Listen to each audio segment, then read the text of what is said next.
In today's video, I'm going to teach you how to make an object look like glass in your 3D design projects.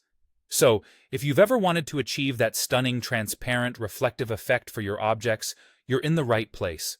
We'll walk you through the entire process, ensuring that you achieve a convincing glass look. Let's dive right in. The first step is to select the object or surface you want to transform into glass. This object will be the focal point of our task today. Once you've made your choice, the next thing you need to do is head over to the Assets panel.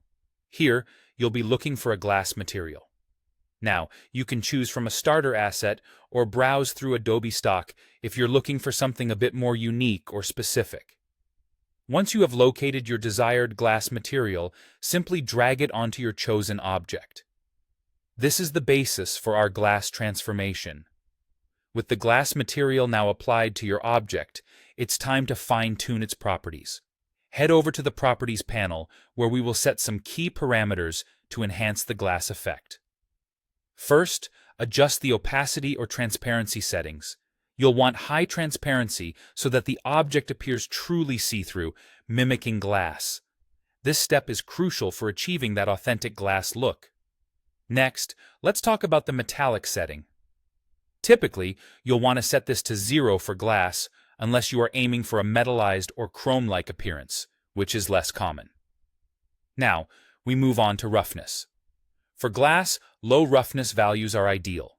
Somewhere between 0 and 0.2 is usually perfect.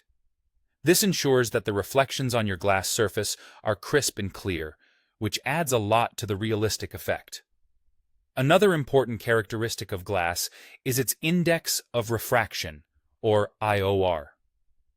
Now, if this feature is available to you, setting it to a typical glass IOR of around 1.45 to 1.52 is advised.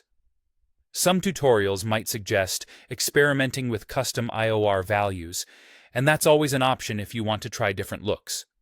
If you're interested in colored glass, a slight tint of the base color will do the trick, but make sure you maintain that transparency to keep it authentic. Now, on to an often overlooked detail, the environment and lighting settings. Glass relies heavily on both reflection and refraction, so you'll need good lighting and an environment HDRI that allows those reflections to be visible. Be sure to use the render preview to periodically check how everything's looking. Just a quick optional tip. If you're keen on creating objects with inner liquids or double-walled glass, consider modeling two surfaces. An outer glass shell and an inner fluid surface can be assigned separate materials for that added level of realism. And that wraps up our process for creating a glass effect on an object in 3D design, giving you the tips you need to make it look as realistic as possible. Happy designing!